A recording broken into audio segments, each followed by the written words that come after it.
Bonjour à tous, je m'appelle David Ferruza, je suis développeur logiciel et l'année dernière, enfin il y a 2 ans, j'ai eu l'occasion de participer à un projet un peu atypique où on a construit un matériel médical. Suite à ce projet, moi je suis persuadé que le futur de la médecine passera par l'open source et je vais essayer de vous expliquer pourquoi aujourd'hui. Donc début 2020, si vous viviez sur la même planète que moi, vous vous êtes rendu compte qu'il y a eu quelques activités dans le domaine du médical, notamment une pandémie par exemple. Avec quelques copains, on s'est fait 4 constats quand on est arrivé en mars 2020. Le premier, c'est que le Covid-19 est réel. La crise fait que commencer. Alors on était à l'époque où on n'était pas trop sûr de ce qui allait se passer, à quel point c'est réel ce truc-là. Ça arrive chez nous, ça devient très réel. Deuxième constat, les gens qui attrapent cette maladie vont dans un certain pourcentage subir ce qu'on appelle un syndrome de détresse respiratoire aiguë, ce qui globalement veut dire qu'ils vont s'étouffer et ne plus réussir à respirer. Pour se remettre de cette condition, on est obligé de brancher, en tout cas à l'époque, le patient sur un ventilateur mécanique pendant des fois plusieurs semaines. Et bien sûr, sinon c'est pas drôle, la plupart des pays n'ont pas de ventilateur mécanique dans un stock ne serait-ce que suffisant à 10% pour gérer toutes les personnes qui auront ces problèmes-là. Donc à la limite en France, on n'était pas trop mal, mais si vous allez par exemple au Yukon, une province du Canada, je crois qu'ils en avaient un. Il me semble qu'en Éthiopie, c'était entre 1 et 3 pour tout le pays. Donc, la conclusion, c'est que le monde va avoir besoin de ventilateurs mécaniques, idéalement pas chers, idéalement pour hier. Personne n'est prêt. Il se trouve que nous, on aime bien bricoler, on a un peu de temps, on a peur de s'ennuyer. Nos activités respectives avec ces copains-là sont un petit peu en train de décroître, mais comme je pense que ça a été le cas pour pas mal d'entre vous. Et finalement, on est un petit peu bricoleur, on se dit à quel point c'est hors de notre portée de fabriquer un ventilateur mécanique. Donc, on commence un petit peu à s'amuser avec ça, à essayer d'appeler des contacts qu'on a qui peuvent nous aider là-dessus. Et on arrive à faire un truc qui est à peu près crédible. Alors, c'est le machin qui est en haut à droite, le à peu près crédible. Ça, c'est un moment assez fondateur dans l'opération. C'est le moment où on a réussi à faire gonfler, dégonfler une capote en rythme, parce que c'était le seul truc qu'on avait qui vaguement ressemblait à un poumon. Et vous voyez, bon, il n'y a rien d'une vraie machine. Là, on est sur tout est étalé sur une table, c'est des fils de prototypage, c'est hyper angoissant, il n'y a rien qui va. Mais c'est le moment où on se dit, c'est peut-être possible. Et si jamais on continue ce projet, on peut se fixer 2 objectifs. Le premier, c'est d'essayer de diffuser ça au plus grand nombre, et donc de faire des plans qui soient ouverts, que d'autres gens puissent construire la machine qu'on va concevoir. Et puis nous-mêmes, essayer de la fabriquer et de la mettre sur le marché, ce qui, on y reviendra, pose quelques contraintes d'un point de vue notamment régulation, réglementation. J'ai mis une petite timeline pour que vous vous rendiez compte à quel point ce projet va vite. On commence le 17 mars en se disant on pourrait faire ça. Je ne sais plus de quand date cette image en haut à droite, mais on est quelques jours plus tard, je pense. Le 3 avril, on est au CEA de Grenoble. On fait un premier essai préclinique sur un cochon avec une machine qui, du coup, ressemble à une machine.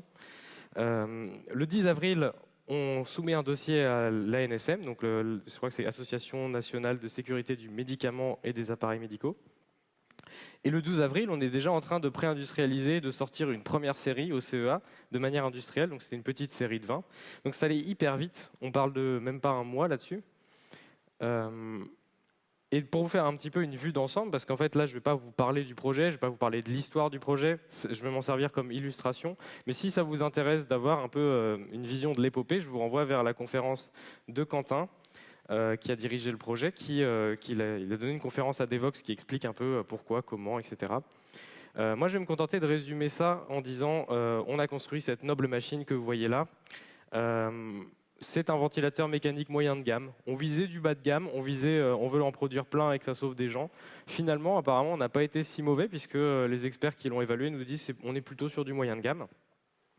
On est un des seuls projets open source de cette catégorie-là à avoir été testé sur l'homme, en tout cas dans les projets qui ont été construits pendant la crise, bien sûr. On l'a testé sur des essais cliniques.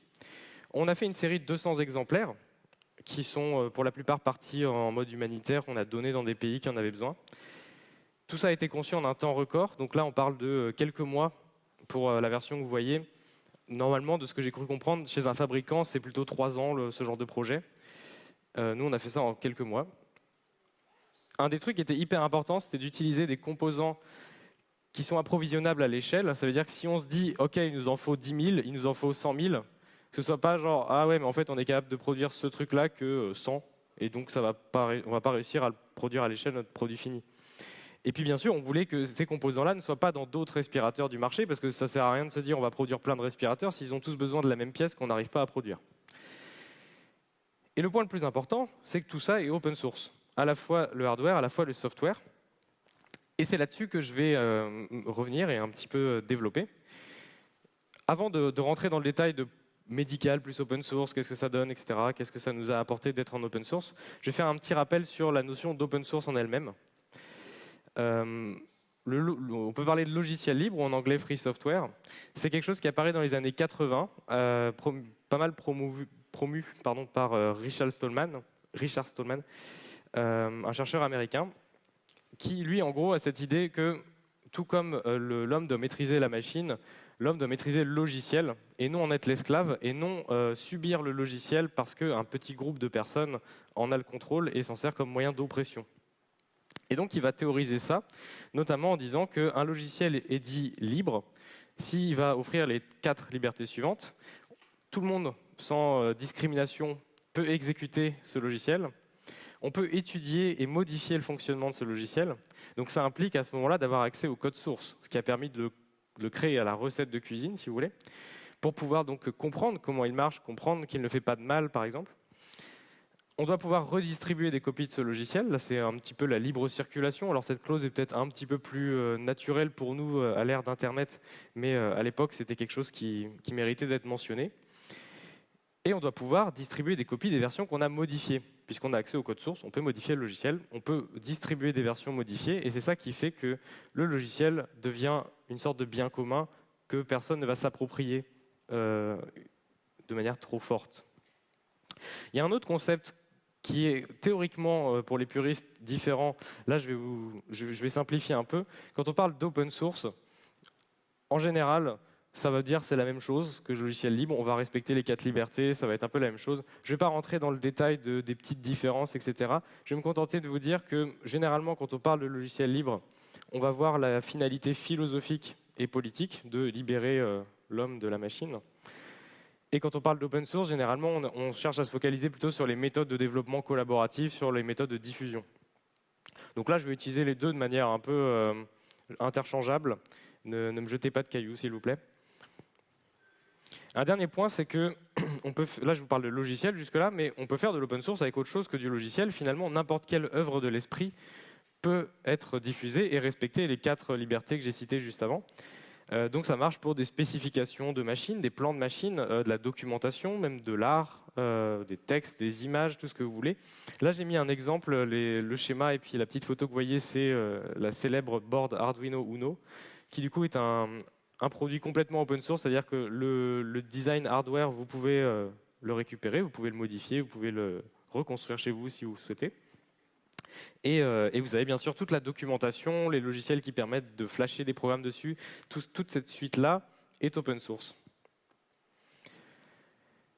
Et donc, qu'est-ce que ça implique de l'open source dans un tel projet? Pourquoi est-ce que, là, je vous ai expliqué un peu on va dire, la portée philosophique, etc. Mais concrètement, qu'est-ce que ça va provoquer? Il y a un premier point, c'est qu'on a vu pas mal de projets, notamment des ventilateurs mécaniques, faire de la communication sur on est open source, et puis en fait, à la fin, nous larguer un zip sur Internet sans documentation, genre effectivement, le code est open source, on a le droit de le prendre, de le modifier, etc. Mais pour moi, il y a plusieurs niveaux, on va dire. Et donc, j'ai essayé de théoriser ça un petit peu de la manière suivante. Le premier niveau, c'est je publie le code, les plans, le contenu du projet en open source une fois de temps en temps, genre bah, c'est fini, bim, voilà, c'est publié. On peut aller plus loin et dire on va publier les versions de travail au fil de l'eau, et pas juste la version finale, on va dire, et on va commencer à travailler dans l'ouverture. C'est-à-dire que si moi je commence à bosser sur une modification, ça va me prendre 3 semaines, bah, au jour le jour, limite, on peut voir où j'en suis en fait, parce que tout ça est public. On peut aussi aller plus loin et publier de la documentation. Et là, il y a quelques sous-ensembles. Même, on peut imaginer faire de la documentation qui explique ce que sont les choses. Par exemple, la documentation le code de ma librairie, je peux commencer à expliquer à quoi servent les fonctions, etc. Mais je peux aussi aller sur un niveau plus haut et cibler des gens en disant, là, mes utilisateurs, j'ai besoin de leur expliquer à quoi sert ce composant par rapport à un autre, quel est le compromis. Là, on est plus sur une documentation où on va faire des schémas, des flèches d'architecture. Et tout ça, finalement, c'est quelque chose qu'on peut ou pas publier. Moi, je pense que pour qu'un projet technique soit compréhensible, il faut pouvoir publier cette documentation, il faut pouvoir guider les gens à l'utiliser, sinon ça ne sert à rien. Si on va encore plus loin, on peut communiquer avec la communauté, on peut avoir des moyens où les gens vont pouvoir nous parler, on va pouvoir leur répondre, et tout ça est public aussi. Encore une fois, on n'est pas obligé de faire tout ça, hein, c'est vraiment des étapes un peu successives. On peut construire avec la communauté, c'est-à-dire accepter des contributions de personnes qui ne font pas partie du projet. Et donc, généralement, ce n'est pas juste accepter des contributions, ça veut dire les encourager, les guider, les provoquer, parfois même accompagner les gens qui veulent contribuer. Et le dernier point, là c'est un petit peu, j'ai l'impression, le Graal ultime, c'est gouverner avec la communauté, c'est dire, c'est pas parce que moi je suis mainteneur et que j'ai le droit d'écrire sur le dépôt que forcément c'est moi qui choisis tout. Il y a un modèle de gouvernance qui va être mis en place qui fait que personne n'a un contrôle total sur ce projet. Donc je ne suis pas en train de vous dire qu'avec avec Maker, on a fait toutes ces étapes. J'imagine qu'on s'est arrêté vers la 5e, quelque chose comme ça. C'est pas forcément linéaire, on en valide une et on passe à la suivante. Mais pour vous donner un ordre d'idée, le graphique que vous voyez à droite, c'est notre projet de firmware, donc le code C qui allait dans la machine. On voit qu'il y a eu au fil du temps, au fil des mois, des moments où on n'a pas trop bossé dessus et puis des moments où on s'y est remis. Mais en fait, c'est assez représentatif du temps qui a été investi par l'équipe là-dessus. En dessous, c'était un projet concurrent, même si ça n'a pas trop de sens, où eux, ils avaient finalement juste largué un zip à la fin. Enfin, je caricature, mais on voit qu'il n'y a pas du tout le même type d'activité qui est associé au projet. Un autre truc qui est hyper important, c'est qu'on a des outils informatiques maintenant qui nous permettent de faire du versionnage. Ça veut dire que chaque changement qui va être fait sur notre œuvre de l'esprit qu'on partage en open source, donc là, dans mon exemple, c'est du code en C, à chaque changement, finalement, je vais associer qu'est-ce qui a été changé, par qui, à quelle date, pour quelle raison. Et finalement, cette historique va commencer à faire partie du projet. Ça va raconter son histoire. Je ne vais pas juste avoir le résultat fini ou les résultats finaux en fonction du temps. Je vais vraiment avoir ce détail de qui a changé quoi, pour quelle raison. Et ça va permettre même une collaboration plus fine parce qu'on peut faire des embranchements du style je commence à bosser sur le projet, à essayer de changer complètement les roues de la voiture, etc. Ça a plein d'applications. Et en fait, pendant que je fais ça, les autres peuvent faire autre chose puisqu'on peut embrancher, diverger, converger pour à la fin du coup avoir un code qui est stable quand on décide de tout faire converger. Donc là, je cite Git parce que c'est le logiciel le plus connu pour faire ça. Ça vient du monde du développement. Il y a un truc qui se rajoute par-dessus comme concept, c'est le concept de forge logicielle. Là, on parle de, par exemple, GitHub, GitLab, il y en a d'autres, hein, mais c'est des exemples. Là, l'idée, c'est qu'on va avoir une interface graphique qui va nous permettre de simplifier toute la collaboration avec Git, donc de pouvoir, avec un navigateur web, un peu suivre cet historique, même faire des changements, limite, depuis le navigateur. On va avoir tout l'aspect ticketing, discussion, qui est, ce que je vous disais, communiquer avec la communauté. On va pouvoir accepter des contributions via des pull requests. On va avoir d'autres fonctionnalités qui se rajoutent, l'intégration continue, la documentation. En fait, tout ça va être un peu outillé et rendu facile, accessible pour nous pousser vers ces bonnes pratiques. Ce qui fait que l'effet qu'on mesure avec ces outils-là, c'est que ça réduit drastiquement les itérations, les durées des itérations. Parce qu'en fait, on va réduire la distance entre la technique, le code par exemple, et le métier, puisqu'en fait, on va pouvoir discuter de tout ça dans le même espace. Il n'y aura pas les développeurs ou les ingénieurs sont partis dans leur coin faire leur truc et de temps en temps, il y a quelqu'un qui connaît le métier, qui va leur parler. Là, tout le monde est en fait incité à collaborer sur cette plateforme. Moi, les effets que je vois dans l'open source, alors c'est pas du tout exhaustif, mais les principaux effets qu'on a pu mesurer là, c'est que comme il y a une transparence assez forte, à la fois des discussions, à la fois de l'état technique de ce qu'on crée, on est forcé à une certaine rigueur et exemplarité. Il ne s'agit pas de mettre des blagues ou de faire des trucs toxiques parce qu'en fait, ça va être public. Donc forcément, on est obligé d'être un peu carré. On est en train de produire un bien commun, c'est-à-dire, comme je vous disais, avec les 4 libertés, etc. Ça fait que si quelqu'un à Cuba a téléchargé mes plans, il peut fabriquer la machine. Et si je décide que j'ai plus envie de les publier, légalement, il a quand même le droit de fabriquer la machine. Enfin, il y a un côté, ce truc-là m'appartient pas forcément plus qu'à vous. une fois que puisque vous avez le droit par défaut de le consulter, de le modifier, etc. Et donc ça fait que les gens ont une bienveillance par défaut envers le projet, puisque c'est un bien commun. Je ne suis pas une corporation qui est en train d'essayer de monter un projet dans un but purement capitalistique. À la limite, si ça vous détruit la santé, je m'en fous. Non, ce n'est pas le cas. En fait, c'est un bien commun que tout le monde peut bricoler, améliorer et utiliser. Et finalement, la vision du projet, pourquoi on le fait, est publique. Ce qui fait que la plupart des contributeurs qui vont se retrouver à bosser sur le projet vont partager, voire incarner cette vision. Ils ne vont pas se retrouver là parce que voilà, je suis payé pour écrire du code par là-bas, j'y vais. C'est possible, mais la plupart, en fait, ils vont parce qu'il y a une vraie raison. Ça met beaucoup de sens dans le projet, en fait. Puisqu'on est parti pour le donner, on n'est pas dans un jeu un peu biaisé de je vais générer du profit, etc. Le but, c'est que ça serve, et donc il faut qu'on soit aligné avec à quoi ça sert. Dans notre cas, il y a 2-3 petits autres effets qui se sont ajoutés. C'est qu'au début, forcément, on a été vu comme des bricoleurs parce qu'on débarque dans une industrie où la plupart des produits sont fabriqués par des entreprises un petit peu à l'ancienne, monolithiques, gigantesques, etc. Forcément, on débarque là-dessus, les gens nous regardent bizarrement. On a eu une image de bricoleur du fait que c'était open source. Les gens n'ont pas cette culture, mais je vais y revenir. Ce qui a un effet très positif, c'est qu'on a eu beaucoup de contributions extérieures, et plus on avait des contributions extérieures, plus ça créait de la visibilité, plus on avait des contributions extérieures, plus ça créait de la visibilité, et ainsi de suite. Je vais revenir aussi là-dessus juste après, j'ai un exemple assez rigolo. Et bien sûr, ça nous a permis d'être hyper efficaces. Il y avait vraiment des moments où on pouvait bosser en parallèle à plein de trucs, se faire aider par des contributeurs extérieurs, etc. Et si j'avais voulu monter le même projet avec une équipe interne dans une entreprise, on aurait passé notre temps en réunion, on n'aurait jamais bossé. Enfin, ça aurait été beaucoup plus compliqué à mettre en place que là où c'était juste simple, en fait. Et pour revenir sur l'histoire des contributions extérieures, il y a un exemple que j'adore, c'est quelques jours après avoir lancé, vous voyez, c'est le 19 mars, on commence à avoir des plans en ligne, et il y a Gabriel. Gabriel, c'est quelqu'un de brillant qui est pointé par la flèche rouge sur la photo, qui nous envoie un petit message, personne ne le connaît, et puis il nous explique salut, ça a l'air cool votre projet, bon, le capteur de pression, il est vraiment pas adapté, moi je vous propose plutôt celui-là, parlons-en.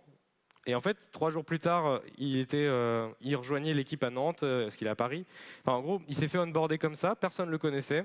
C'est juste quelqu'un qui a débarqué sur le projet, qui s'est dit il est vaguement crédible ce projet, vu qu'il est open, et qui du coup a commencé à bosser avec nous. Et honnêtement, je pense que sans lui, on n'aurait jamais réussi à aller où on est allé, parce que c'est quelqu'un qui est vraiment brillant, pluridisciplinaire, et qui a été un contributeur vraiment majeur du projet. Et on l'a rencontré par hasard, grâce à l'open source. Bon, maintenant, médecine et open source, parce que là, je vous ai parlé finalement de trucs qui pourraient s'appliquer à n'importe quoi d'open source, à du logiciel peut-être probablement, mais maintenant, la médecine, c'est quoi le rapport avec la médecine? Le premier truc, c'est qu'en temps de crise, ça fait complètement sens d'utiliser l'open source, parce que c'est ce qui va nous permettre d'être le plus efficace pour réaliser la solution, de la diffuser le plus vite possible, et de permettre à n'importe qui de l'adapter à ses besoins locaux sans avoir, nous, besoin d'en avoir connaissance de ses besoins locaux. Typiquement, la Maker, si quelqu'un veut la fabriquer à Cuba, il va avoir un souci, c'est qu'il y a un embargo, il va galérer à sourcer tous les composants que nous on a choisis. Mais du fait que c'est open source, il ne part pas d'une page blanche pour améliorer cette machine ou pour la bricoler d'une manière où il pourrait avoir de l'approvisionnement. Je sais pas, par exemple, on a mis des batteries au plomb, c'est des batteries de scooter. C'est pas grave si c'est pas la même marque que nous, parce qu'en fait c'est un truc qu'il y a partout dans le monde. Et donc pour déployer vite, finalement, c'est hyper performant. La médecine, ça doit être un bien commun, c'est-à-dire que s'il y a quelque chose qui est important, on pourrait mettre au même titre que la liberté d'expression, les libertés fondamentales, c'est l'accès à la santé. Je ne me rappelle plus exactement les articles, mais je pense que c'est 2 et 25. Enfin, il y a quelques articles de la Déclaration universelle des droits de l'homme qui mentionnent le fait que toute personne humaine a le droit à un minimum de dignité et de santé. Et finalement, l'industrie médicale étant une industrie, son but va être de générer du profit. Parfois, générer du profit, ça va être désaligné avec soigner les gens. Alors, évidemment, on ne souhaite pas que ça arrive souvent et dans des grandes proportions, mais en fait, c'est possible. C'est-à-dire qu'à un moment, on a tous vu des scandales sanitaires. Généralement, c'est quelqu'un qui juge qu'il gagnera plus d'argent en faisant du mal ou en ignorant qu'il va faire du mal à quelqu'un. Et donc, ça doit être un bien commun. Et l'open source peut nous aider finalement à dire on va un peu se concentrer vraiment sur le fait que c'est censé aider les gens. Parce que ça va permettre de donner accès aux citoyens à la maîtrise de cette technologie à n'importe qui. Ça ne veut pas dire que tout le monde peut ouvrir le code, commencer à jouer avec et va être à l'aise là-dessus. Ça veut dire que tout le monde pourrait le faire s'il voulait.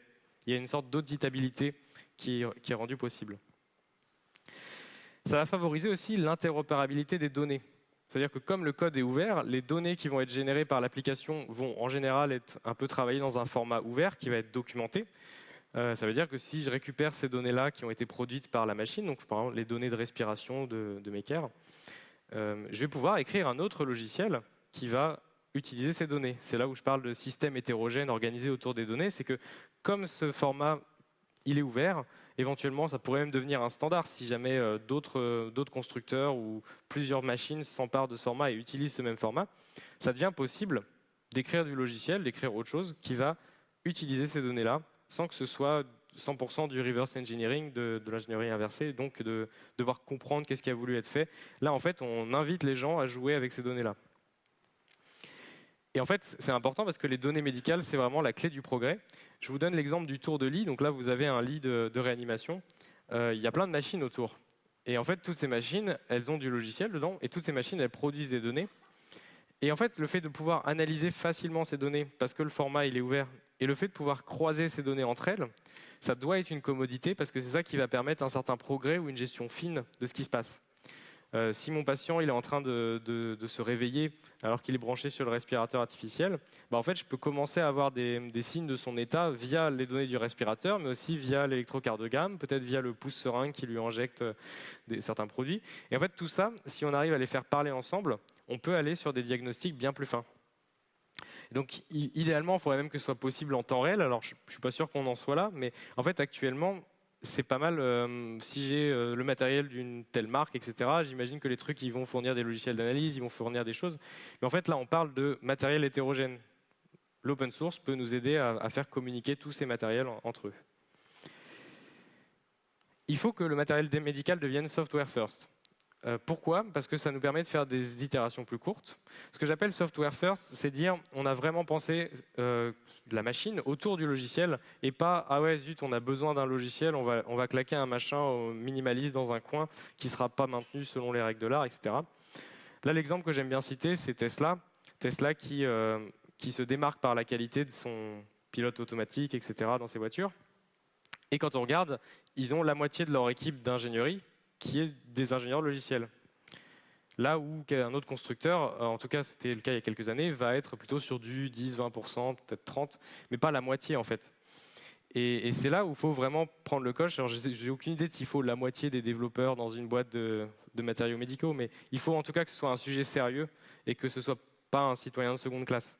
Parce que ça va permettre l'interopérabilité des données et parce que ça va permettre de créer et de faire émerger des solutions tierces et qu'il n'y aura plus besoin d'être le fabricant de la machine pour pouvoir créer des choses autour. C'est exactement la révolution qu'on a vécue en informatique dans les années 80, où ça paraîtrait lunaire aujourd'hui de se dire j'ai acheté un appareil, un laptop Lenovo, et du coup j'ai que du logiciel Lenovo dessus. Maintenant, on a complètement l'habitude avec l'avènement d'Internet de pouvoir s'échanger des logiciels, en télécharger, en rajouter. Les logiciels sont compatibles avec toutes les machines, on a standardisé les architectures de processeurs, etc. Mais en fait, le matériel médical doit subir sa révolution numérique. Je pense que c'est le moment. On y est. Et en fait, le problème, c'est que ce n'est pas complètement la technique qui va nous empêcher de faire ça ou qui va nous ralentir dans ce process. C'est qu'en fait, il y a la régulation qui est hyper importante. C'est le truc qui dit vous n'avez pas le droit de construire une machine et de la brancher sur quelqu'un dans un hôpital et de dire que c'est OK. Il faut quand même vérifier que ça ne va pas blesser la personne. On va faire des essais cliniques, on va valider ça sur un dossier. Il y a tout un process de régulation. Et en fait, ce process fonctionne en cycle en V. C'est-à-dire que vous concevez la machine, ça part dans le process, vous allez vérifier que tout est OK, etc. À la fin, on va dire c'est bon. Là, vous pouvez l'utiliser, mais si vous modifiez la machine, c'est reparti. Il faut refaire toute une validation, il faut refaire tout un cycle. Et en fait, à la fois, ce truc-là est absolument nécessaire. Il ne faut surtout pas se passer de ça, parce qu'on voit les déboires qu'il peut y avoir, par exemple aux États-Unis, où leur validation est un peu plus light. Et du coup, des fois, il y a des médicaments qui se trouvent sur le marché qui sont connus pour faire du mal aux gens, mais il y a un lobbying dessus, donc en fait, ils sont quand même là. Il ne faut pas s'en passer, mais il faut trouver des moyens de pouvoir aller plus vite. Et ça, je ne sais pas comment, mais je pense qu'il faut trouver des moyens. Et notamment, il y a il y a quelque chose qui est compliqué là-dedans, c'est que le modèle économique actuel, du fait qu'il y a ce cycle en V, fait que quand vous commencez à créer un matériel médical, mettons que vous prenez 3 ans d'ingénierie pour faire le truc, en fait, le reste, après avoir fini de concevoir la machine, donc vous l'avez sur votre bureau, vous avez les plans, vous avez tout, vous avez industrialisé la production, tout ça. Quand vous allez vouloir la vendre, ou la mettre sur le marché, ou brancher des gens dessus, il va falloir rajouter X années de le marquage CE, le remboursement Sécu, juste le droit de vendre ça comme un médicament en France ou dans l'Union européenne, etc. Et en fait, tout ça, ça fait que votre produit sort, il a 4-5 ans d'obsolescence technique, d'ancienneté technique, qui sont juste là parce que ça a été long de valider que c'était OK. Et surtout, en termes de modèle économique, il faut avoir quand même suffisamment de pognon pour survivre 7 ans avant de pouvoir vendre un truc. J'imagine que vous êtes ici parce que vous connaissez le monde des startups. Ça paraît quand même un peu compliqué comme accès au marché de se dire il faut avoir 7 ans de trésor avant de pouvoir attaquer. Et puis en plus, on ne peut pas faire ça à 3. Il faut quand même des ingénieurs assez compétents pour monter tout ça. Et tout ça fait qu'il y a une posture entrepreneuriale qui est pas mal sur la culture du secret, c'est-à-dire que obtenir des plans ou même des modes d'emploi de machines, etc., c'est compliqué. Il y a une vraie culture du secret là-dessus, qui est diamétralement opposée à la culture de l'open source. On est persuadé qu'il va falloir progressivement, ou je ne sais pas exactement comment, mais réussir à changer le jeu qui est sur cette slide pour pouvoir accélérer, pour pouvoir finalement sortir des solutions plus innovantes et qui fassent du bien à la société. Pour faire un petit récap sur Maker, là on a eu quelques résultats assez intéressants. On a fait des essais cliniques sur humains. On a produit 200 machines en série. Et en fait, on a même vu des domaines sur lesquels on n'était pas, c'était pas pour ça qu'on le faisait, mais on a vu que ça intéressait beaucoup les gens qui font de l'enseignement parce que on sort une machine qui vaut dans les 3 000 €, là où le bas de gamme de la concurrence c'est 35 000 et le haut de gamme c'est 60 000. Donc forcément pour les écoles, les universités, ça peut les intéresser d'avoir ces machines pas chères pour pouvoir enseigner. Ça peut aussi intéresser pas mal le monde de la recherche, je ne vais pas développer là-dessus. Mais en tout cas, il y a beaucoup de potentiel et on a juste effleuré la surface avec un projet comme celui-là.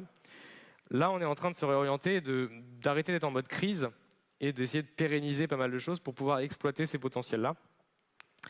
Je vais finir sur un truc que j'aime bien. Il y a la loi de Conway, je ne sais pas si vous connaissez, qui dit que quand une organisation va créer des systèmes, va concevoir des choses, elle va forcément être contrainte par sa structure de communication, son modèle de communication interne. Et en fait, ce que ça veut dire là-dessus, pourquoi ça m'intéresse, c'est que si on continue à utiliser le même type d'entreprises, de structures qui vont produire des matériels médicaux, on aura mécaniquement le même type de solution. Et donc pour réussir à innover, pour réussir à faire des choses qui font bouger les lignes, il va falloir changer le mode de structure organisationnelle des organisations qui créent ça. Et on pense que l'open source, c'est clairement quelque chose qui peut faire ce genre de changement. Là, pour Maker, on est en train de créer une fondation pour faire émerger et développer d'autres projets d'appareils médicaux open source, un peu comme pourrait être une sorte de fondation Apache ou fondation Linux pour incuber des projets qui font de l'open source médical. En quoi vous pouvez aider si jamais vous m'écoutez, voyez cette conférence? On a toujours besoin de contributeurs, que ce soit sur Maker ou sur d'autres projets qui peuvent être open source. C'est important que si vous êtes motivé, vous puissiez donner un coup de main, et ça peut être très utile, ça fait avancer des choses. C'est toujours sympa de contribuer à de l'open source, mais il y a un côté, là on va arriver sur quelque chose qui peut avoir un impact. C'est pas j'ai fait une petite lib qui sert à afficher des trucs en couleur dans un terminal, c'est sympa aussi, mais là il y a vraiment moyen de faire un truc très chouette. Et si vous travaillez dans le domaine du médical, posez-vous la question et explorez un peu ces nouveaux modes de communication, d'organisation, qui ne sont pas forcément nouveaux pour le monde, parce qu'on bosse en software comme ça depuis des années, mais qui seront nouveaux pour vous et qui vont amener il y a des bonnes choses à prendre, ça, qui vont amener des bonnes évolutions, des innovations. Merci de votre attention. Merci David. On a peut-être le temps pour prendre une question, si ça te va. Est-ce qu'il y a une question ou deux? Non. Ah oui.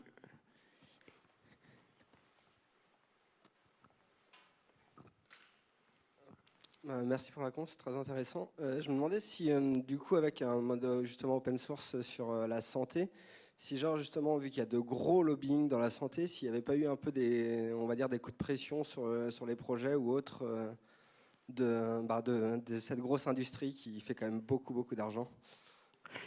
Dans notre cas, j'ai 2 éléments de réponse, mais je pense que ce ne sera pas final. C'est que, notre projet était équipé d'un Quentin Adam qui était au front sur l'aspect politique, donc moi-même je n'ai pas reçu tout ce qui a pu se passer. Et le deuxième, c'est que je pense qu'on n'a pas forcément été jusqu'au bout de ce qu'on pouvait faire pour être menaçant pour ces gens-là, dans le sens où si on était rendu à les vendre, peut-être qu'ils se seraient bougés un peu plus. Là, on n'est pas arrivé à ce stade encore. on n'en vend pas, on en a donné à l'étranger parce que c'est moins contraignant d'un point de vue légal, mais on n'y est pas. Et effectivement, peut-être que si on arrive à ce niveau de menace pour eux, ils vont se réveiller et essayer de faire des choses. Mais en fait, à la fin, est-ce que ça veut dire qu'il ne faudrait pas le faire ? Je ne suis pas sûr, en fait. Eh bien, merci beaucoup David pour ce projet hyper inspirant. Franchement, c'est quelque chose que j'ai trouvé extrêmement motivant pendant la période du Covid. Ça trace aussi de très belles perspectives pour la santé. Donc, merci beaucoup pour ce projet Tech for Good. Je crois qu'on peut applaudir David.